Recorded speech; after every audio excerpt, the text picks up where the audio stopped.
Un cuerpo. 120 metros de diferencia. Y ninguna explicación. 20 años.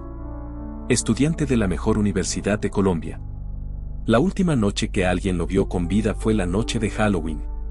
Pero lo que hizo imposible cerrar este caso no fue la oscuridad del caño ni la lluvia de aquella madrugada. Fue algo que ocurrió dentro de un laboratorio forense, casi un año después. ¿Cómo puede la ciencia forense examinar el mismo cuerpo dos veces y llegar a conclusiones completamente opuestas? Los dictámenes médico-legales revelan una contradicción que la justicia colombiana nunca pudo resolver del todo. 31 de octubre de 2010. Bogotá, Colombia. Esto es lo que la evidencia dice, y lo que no puede decir.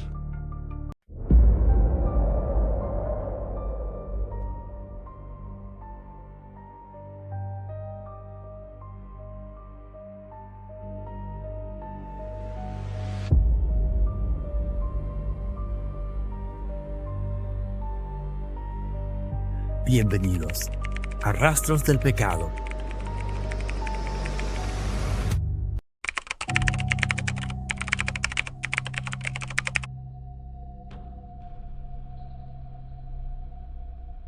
Luis Andrés Colmenares Escobar tenía 20 años.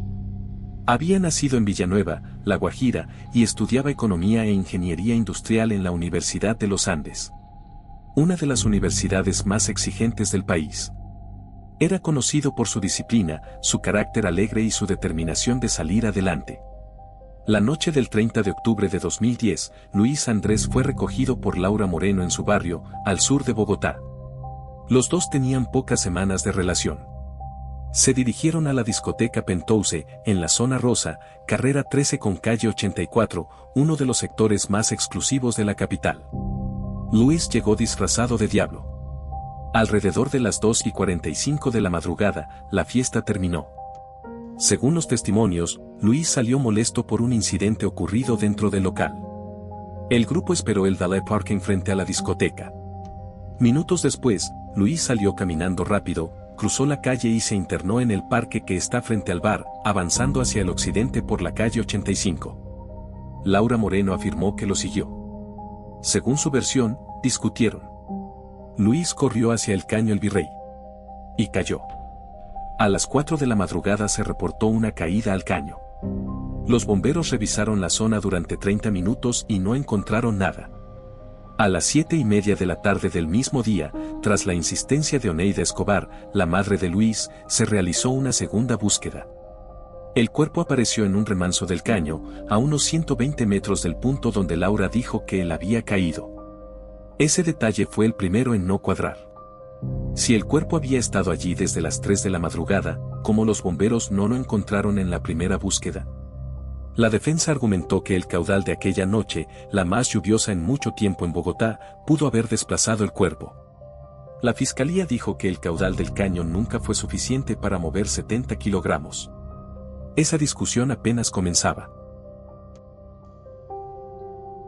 La necropsia inicial fue realizada por la doctora Leslie del Pilar Rodríguez, del Instituto Nacional de Medicina Legal, 36 horas después del hallazgo del cuerpo.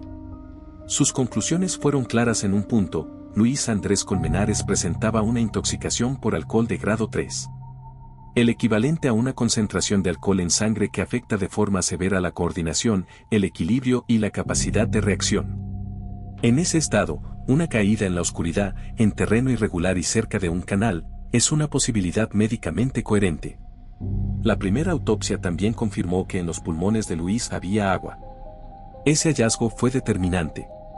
En medicina forense, el agua en los pulmones indica que la persona respiró dentro del líquido. Es decir, estaba viva cuando entró en contacto con el caño. La causa de muerte se estableció como asfixia por sumersión, ahogamiento. Eso apoyaba la teoría del accidente. Pero la doctora Rodríguez también registró algo más. Una fractura en la zona frontal del cráneo. Un solo punto de impacto. Y en ese momento, el caso parecía cerrado.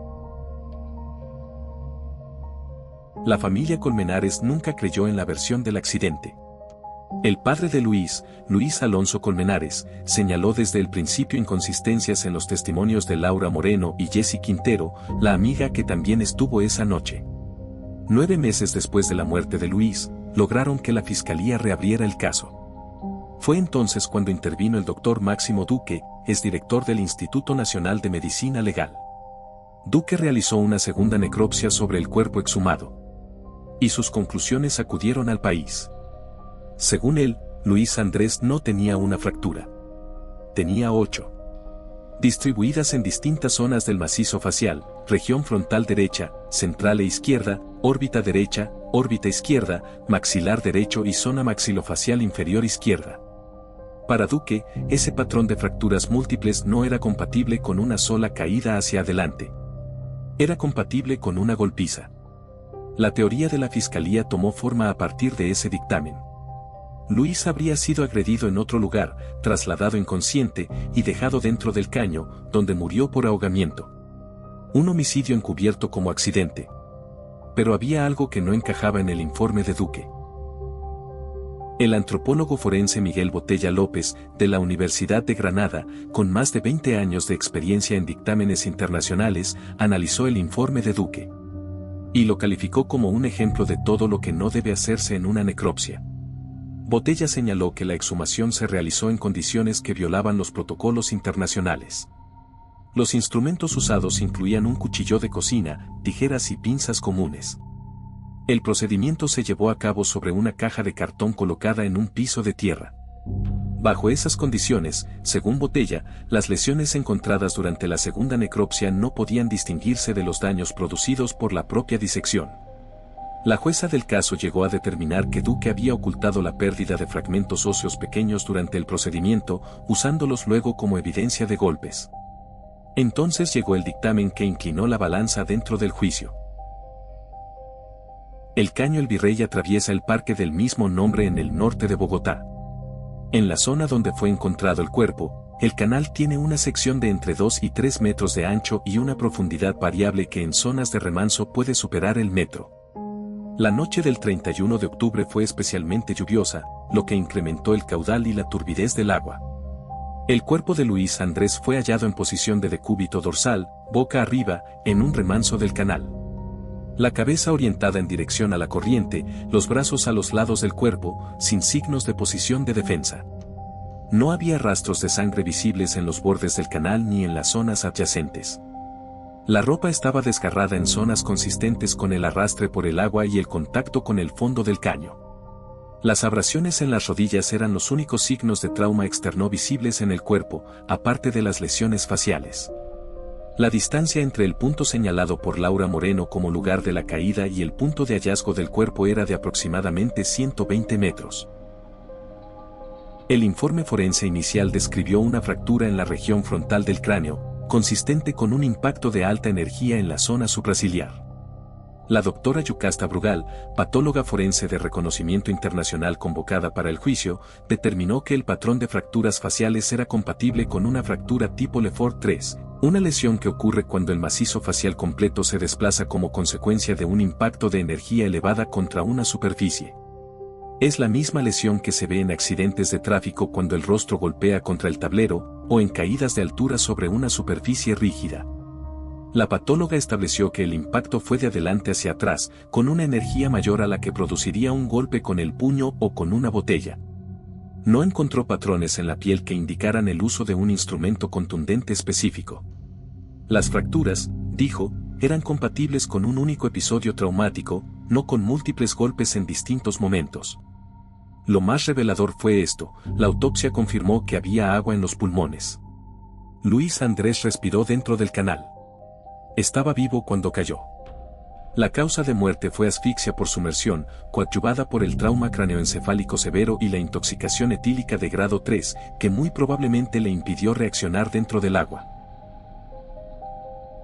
La patóloga Brugal fue terminante en su dictamen final: no existe ningún elemento científico para considerar este caso un homicidio.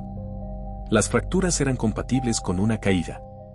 El cuerpo estaba vivo al entrar al agua. Y no había heridas defensivas en las manos ni en los antebrazos, lo que habría esperado encontrar si Luis hubiera sido agredido por terceros. El caso científico del homicidio se derrumbó en la sala de audiencias. La fiscalía acusó a Laura Moreno de coautoría en el homicidio y a Jessy Quintero de encubrimiento y falso testimonio.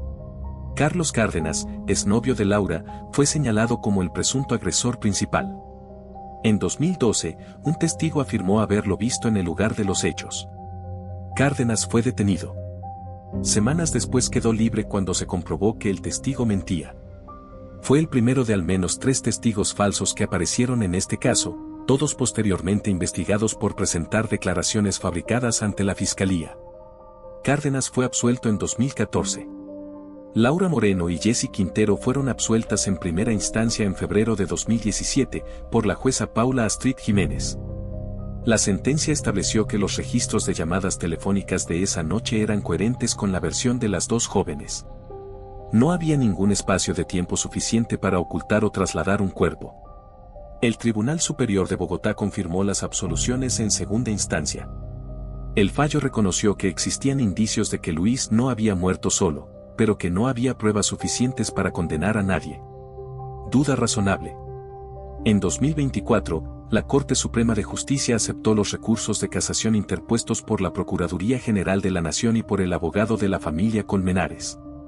El caso, técnicamente, no está muerto. Pero en 15 años, nadie ha sido condenado. El doctor Máximo Duque, el forense que construyó la teoría del homicidio, fue investigado tanto disciplinaria como penalmente por las irregularidades en la segunda necropsia. La jueza del caso estableció en su sentencia que Duque ocultó la pérdida de fragmentos óseos durante la exhumación y los presentó como evidencia de golpes ocurridos en vida. Esa irregularidad anuló la prueba más importante que tenía la Fiscalía. El caso Colmenares es, en su esencia, una crisis de confianza institucional. No en la versión de accidente ni en la del homicidio, sino en la capacidad del sistema forense para producir prueba incuestionable cuando más se necesita. La medicina legal exige cadena de custodia, protocolos estrictos y documentación exhaustiva. Cuando esos estándares fallan, como ocurrió en la segunda necropsia, toda la estructura probatoria se contamina. Los criminólogos llaman a esto degradación de la evidencia, cuando el proceso de investigación daña la prueba en lugar de preservarla. Según datos del Instituto Nacional de Medicina Legal de Colombia, los errores en procedimientos de exhumación representan una de las principales causas de nulidad probatoria en casos de alta complejidad. El caso Colmenares se convirtió en referencia de ese problema. Y en el fondo de todo esto queda una pregunta que la ciencia no pudo responder: ¿qué pasó exactamente entre las 2:45 y las 4 de la madrugada? Luis Andrés Colmenares sería hoy un profesional de 34 años. Su familia lleva 15 años esperando una respuesta que el sistema judicial aún no ha podido darle. Cada 31 de octubre, en el Parque El Virrey, aparecen flores y velas en el punto donde fue hallado su cuerpo. Porque hay casos que no cierran aunque los expedientes digan lo contrario. El próximo caso te mostrará cómo un solo registro de datos digitales destruyó la coartada que un sospechoso había construido durante años. Gracias por acompañarme en este análisis.